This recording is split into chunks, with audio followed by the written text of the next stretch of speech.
everybody, welcome back to the channel. My name is Kenny and it's a beautiful sunny day, folks, but it's only going to be about 58 degrees here today, so it's cool. Oh, but it's going to get a little bit cooler before the end of the week, let me tell you. So we're here and we're getting ready to pick some grapes. We've got a lot of them to pick, so we've got to get right on it. So you hang around and we're going to show you how we pick muscadines. Simplest way to pick these things is simply take them by the handsful. They are super ripe and they're so easy to pick when they're ripe. If they were not ripe, you would have to take scissors and cut the pod off. But since they are super ripe, you can just simply pull them like that and let the whole pod fall right down into the pan.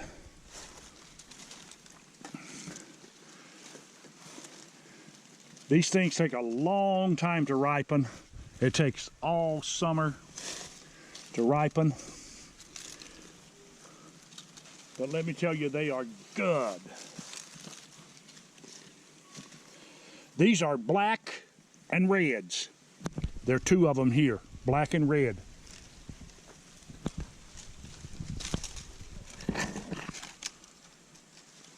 And when they are super ripe, folks, they will fall completely off of the vine by you just touching them.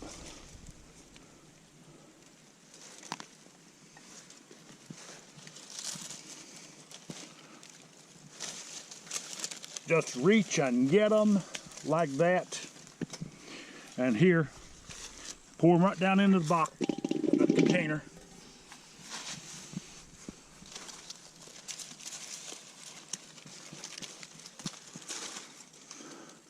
And if you get hungry, just help yourself. Juicy. Oh my goodness. Very good. But they've got seeds in them.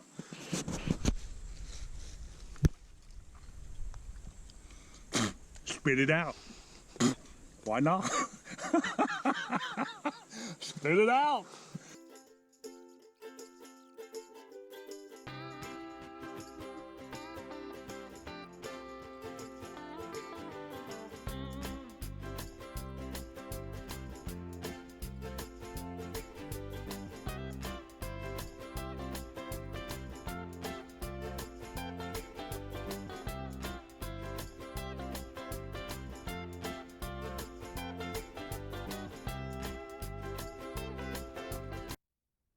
Right now, folks, we have moved inside. We have picked all of our muscadine grapes.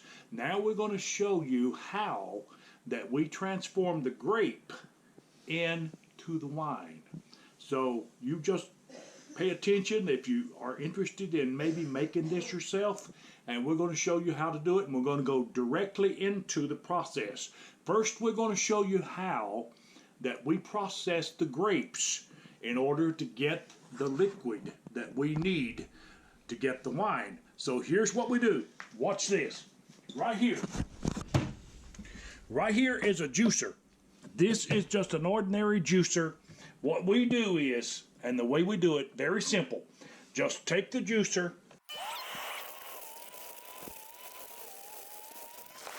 Now there it is. That is how we do it, and I'm going to show you one more time. I'm going to remove this, and I'm going to put it right here. Now, one more time.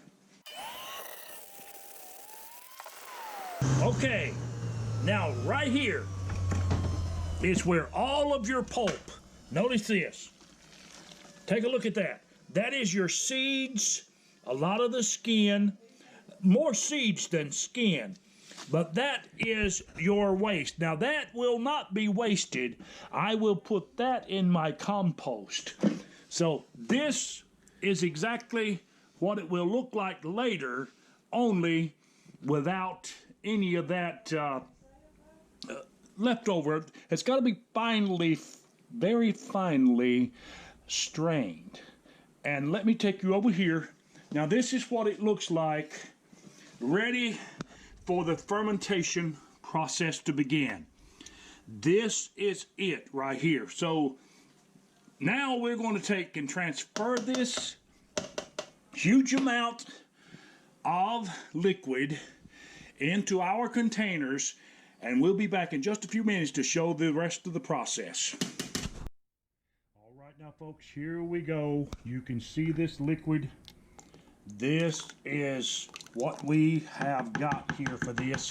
Now I want to show you the process of how that we put this together. First of all, this is a 5-gallon bucket. Now, right over here, there's some sugar. Okay, here we go. We've got to put this in.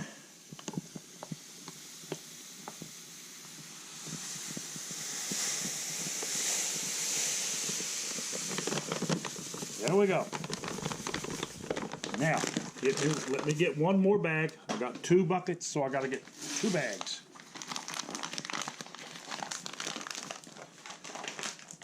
This is a very simple process. It's a little messy. Right now my kitchen is really nasty as a result of this. But that is normal when you're dealing with grapes, because they certainly make a huge mess. Now, the other step, sugar. You got to put some yeast in this thing. Right here. You can hear the bubbling. Let me stir it a little bit first. It's got to be stirred until most of that sugar is thoroughly dissolved.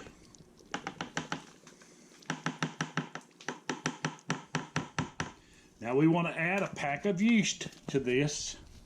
You can see the yeast.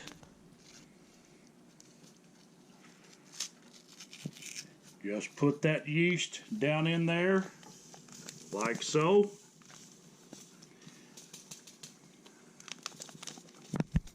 One pack is really all you need.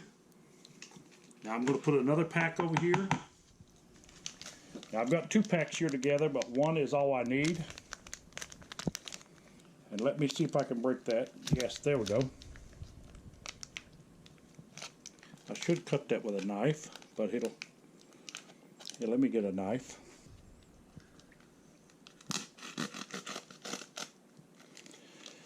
This is a dry yeast.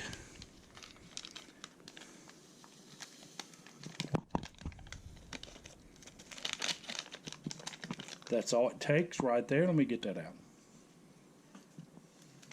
All right, now I've got the sugar in there. Get that little tiny piece loose. Let me stir this one good.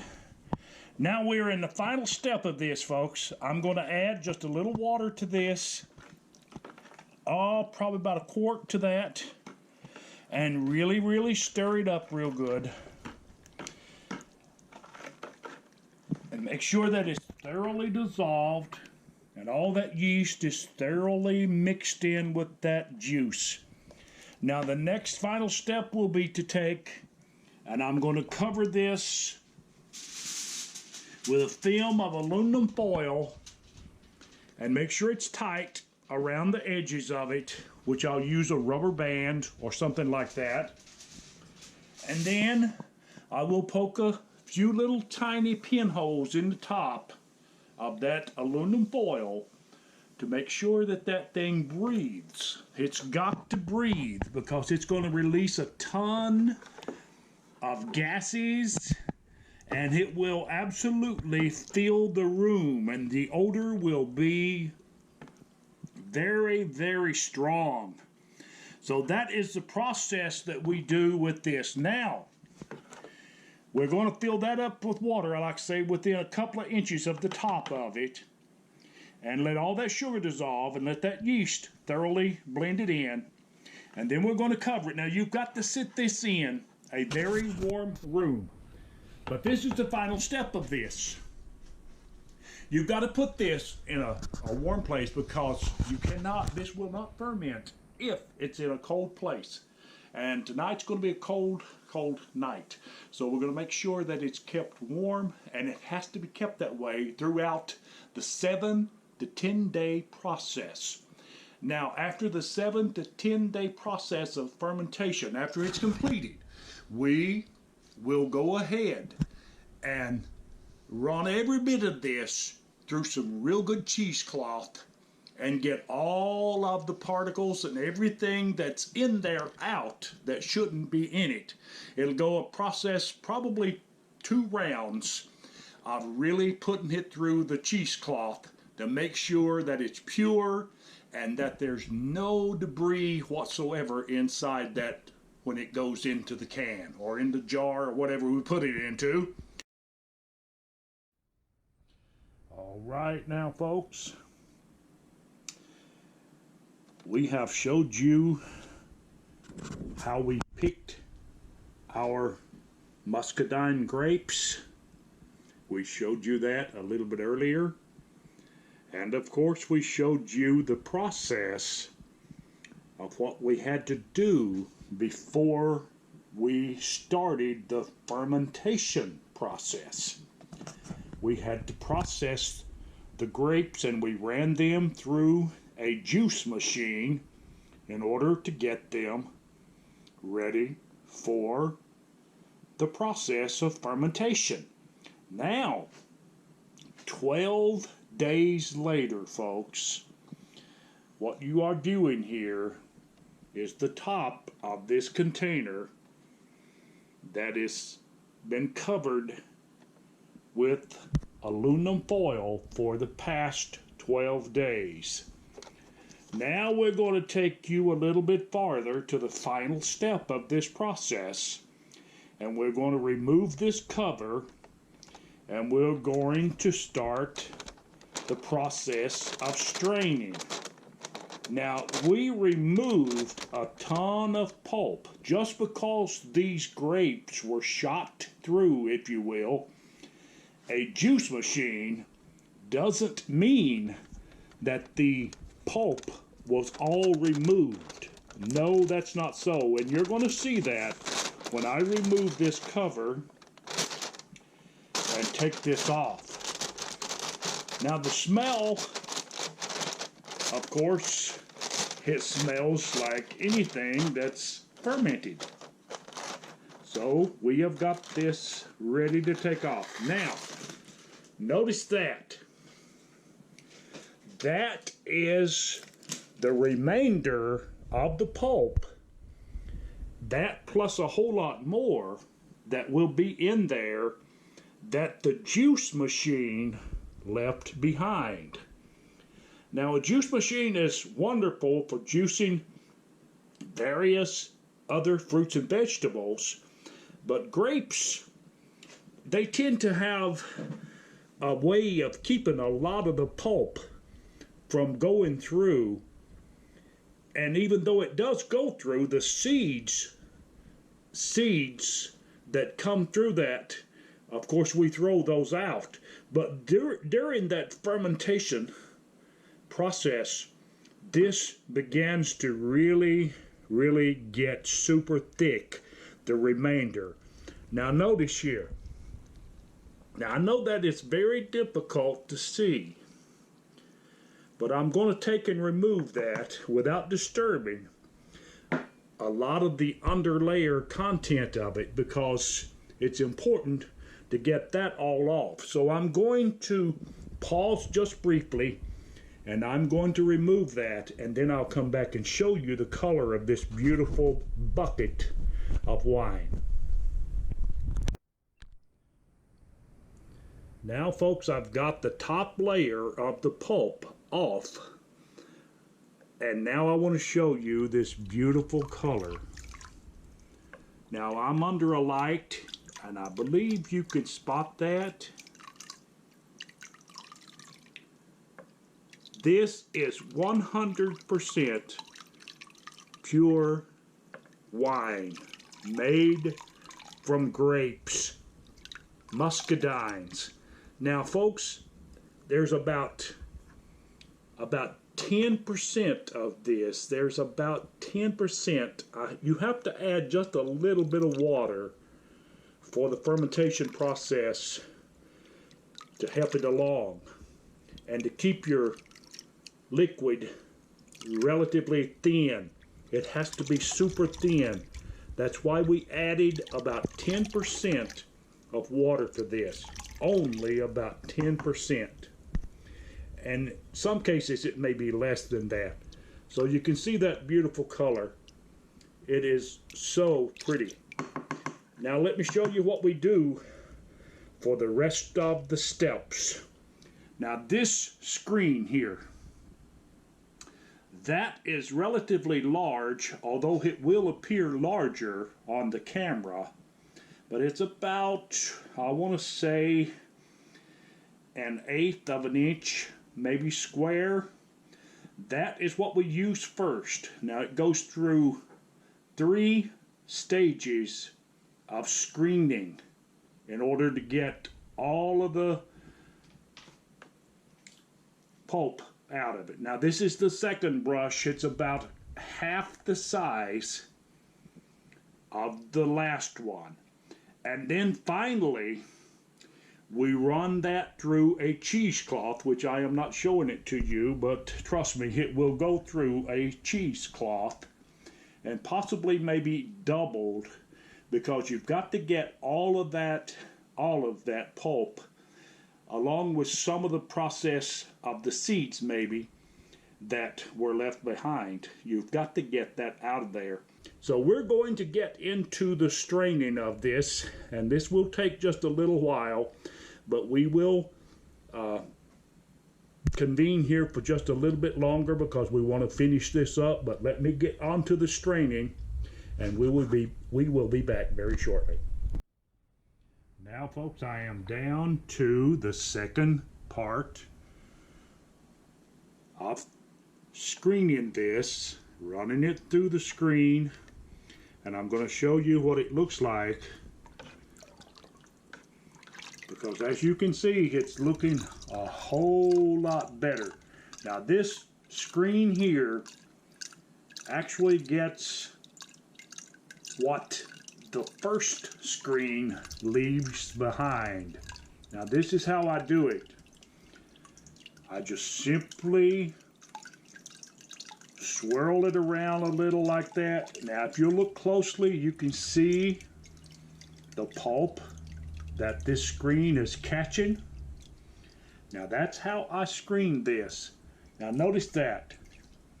If you can see that, that is pulp that the first screen left behind, but this catches that. So I am going to go through, and thoroughly get all of that pulp out, and then we'll be ready to run it through the cheesecloth. All right now folks, this is a cheesecloth. This is the final step. As you can see, I've got this cheesecloth doubled, and I've got it stretched across this container. And this is what I take my time doing. I'm running this through a cheesecloth.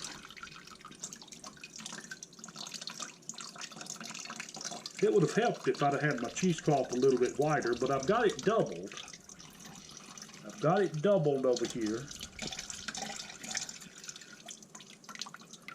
But I slowly pour that through that and let it catch it.